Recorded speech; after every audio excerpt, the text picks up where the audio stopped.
Hey, my name is Law, and I'm going to take you on my adventure with me. I have chosen to do the gastric bypass. I'm sorry, no, that's wrong. The gastric sleeve surgery. That is a surgery that you can Google about. It's basically where they cut your stomach almost off. Yeah, it does sound crazy, right? But it's a very successful surgery. Nobody has died as far as I know. I'm not sure if I can use my doctor's name. I have to get back to you on that. But today is my second day of my pre-op diet before surgery. Okay, I'm supposed to have my surgery on the 12th, and today is the 6th of January 2017. Okay, so my journey started back in July of 2016, and I decided I wanted to go to this seminar. And the seminar was for the gastric sleeve, gastric bypass, lap band, and I went to the seminar. I was very brave because I usually don't do things like that. I just kind of like lie about my weight. I mean, if you've ever seen my Facebook page, which you will not for now, I only take about, I don't know, 135 selfies before I find one that's actually really good, and it's usually from here up. So I am at this point morbidly obese, and I'm 5 foot, I weigh 187, and don't look at the video that I posted called The Big Reveal or The Revealing Reveal. Don't look at it, okay? Just don't. I really don't want you to. But I had to post it because it's holding me accountable for my obesity. It's probably going to kill me if I don't get it fixed. Okay, so anyway, starting back in July, if you're interested in getting the gastric sleeve surgery, I will tell you what I went through. Okay, I do have insurance. It's pretty good, I guess. You know, it depends on what your insurance pays for or whatever, but mine is supposed to cover it. Actually, I was told at a doctor's visit a couple of days ago that it may not be covered, but they're going to let me know. Or actually, they haven't approved it yet. So, oh, don't worry. They tell me, don't worry about it. It's probably going to go through, you know. So I'm just going to be sweating it out until next Thursday because I've already started the pre-surgical diet, which is 3 shakes in the day, and you can have an apple and an orange, and 1 meal consisting of a protein and vegetables, green leafy preferred.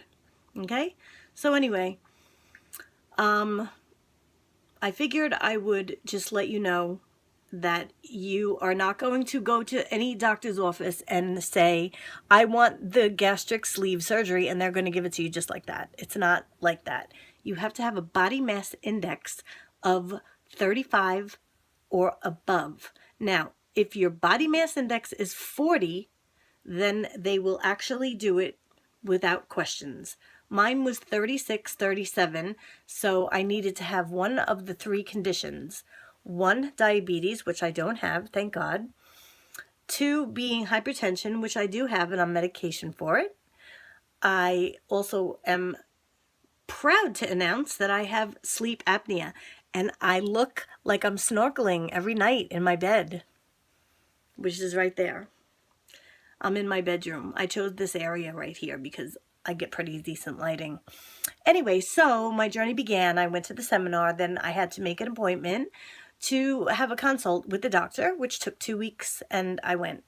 Found out that my body mass index was good, you know, and I had to go back to my PCP, have him put me on high blood pressure medicine, because even though mine was like borderline high, he said it's a good thing for you to be on blood pressure medication. So I went back and I got blood pressure medication, and then he suggested that I go have a sleep study done because he asked me if I was a possibility for sleep apnea. And since I told the doctor that I snore like a horse, he absolutely said, go see our doctor and maybe they'll do a sleep study and then you can begin your adventure. Okay, so that's what I did. It took me 4 weeks to see the sleep study doctor, which is, I believe, a pulmonologist. He finally saw me because I guess they're that crowded. A lot of people have sleep apnea, I suppose. And he sent me to a sleep study, which took about 4 weeks for that to get approved by my insurance company. Yeah, it was only supposed to take a week. So anyway, I got that approved and I went for the sleep study, and lo and behold, I almost die pretty much every night because I stopped breathing 82 times in 1 minute. I can get the surgery now, right? Okay, so now here we are at the end of September, and I still have not gotten a surgery date, and I'm like, oh Jesus, it's gonna happen right before Christmas, isn't it? Well, lo and behold, I had to go through a whole bunch of other things before this actually happened. I had to get blood work done. I had to go back for another appointment. I have to get weighed in once a month, according to my insurance company. Co-payments every time. I had to go for a psych eval. $250 out of pocket. Now, if that doesn't make you crazy, what's going to? Especially on what I make. Yeah, I'm poor. Anyway, so I'm obese. I need the surgery, and now I'm waiting for all kinds of appointments. I gotta meet with the dietitian, which was great. I love her. Her name is Nicole, and then I had to actually go for a cardiologist, which I had to wear this Holter monitor for one full day, 24 hours, and it smelled like disgusting old man smoke. It was horrible. I'm like, somebody's actually like smoking with this thing on? Yeah, it was pretty nasty. Anyway, they thought that they found an extra heartbeat somewhere. But lo and behold, when I was wearing the Holter monitor, I felt like cleaning. And since I hate cleaning, I went with it and I cleaned my house that day. So my heart probably was pumping pretty hard, you know. But this is what I have to do. I don't like cleaning. I really hate it. So if I'm getting in the mood, I gotta run. I gotta go with it. I gotta do it. You know what I'm saying? So anyway, here we are. I get my cardiac clearance finally, and then I need to get an upper endoscopy. So that was fun because I love being sedated for that 2 seconds before you get knocked out. But what happened was I was sitting in the chair, and then they came in and they started to administer the anesthesia, or so I thought. And the doctor came over, and he had this long hose-like black object in his hand.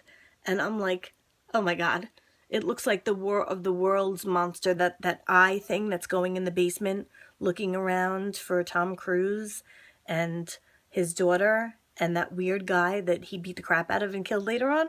And I'm like, that's what's going down my throat. And then all of a sudden the anesthesia hit and I was like, fuck it. Anyway, so yeah, I had to get the upper endoscopy. Got it done. Everything was fine. They did do a biopsy of my stomach and found out that I have the bacteria called H. pylori, which they gave me antibiotics for. So now I have a surgery date. I go and I do everything I'm supposed to be doing. And it is how many months later now? Yeah, my surgery date is January 12th. I did everything they asked me to. I paid all this money out of pocket for co-payments, things like that, over time. And now they're telling me that after my pre-surgical testing, which was on Tuesday, a couple days ago, they need to approve me from this point. And I'm like, but they told me that they would pay for it. They told me that it was approved and I wouldn't have to pay a copayment. What happened? So the nice ladies in the insurance office said, let's just be positive because, you know, we're not going to be sitting here doing nothing. We're actually pushing for it just like you are. And I'm going to be on the phone with them because they won't talk to me because I'm not a doctor's office. That's these insurance companies. I'll tell you what, I saw this movie called Saw. I don't know if it was 4, 5, 6 or whatever, but they went after insurance adjusters or insurance people that actually, I guess, do the underwriting and make the decisions. And great movie. Anyway, I'm not going to say any more about that. I'm just fat and I'm going to get this surgery. And if I have to postpone it, I postpone it. But I wanted to do this YouTube thing because I wanted to put it on so to hold myself accountable, because I know that if I'm on a social media thing, I'm going to do it. Okay, so don't look at my video of my body. Please don't. It's bad. It's like the Stay Puft Marshmallow Man. Okay? Yeah, anyway. So today I'm going to have my 3 shakes and my 1 meal and my apple and orange. And I'm just going to wait for that phone to ring. I think later on in the day, I'm going to be calling the doctor's office to find out if they got approval yet, because I can't wait. I also today at 11 o'clock, I'm going to get my clearance from my PCP doctor. and give him all my paperwork, and that should be it. I should be cleared to go.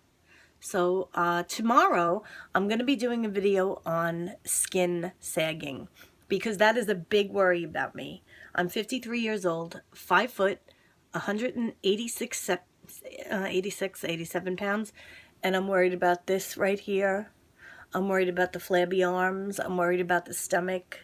So I bought a whole bunch of products after I did some research, and I'm going to be doing things to try to stop as much as I can of skin sagging and hanging. All right, 53 years old, and I want to be hot again. So come with me on my adventure, and maybe I'll give you a laugh or two. Have a great day.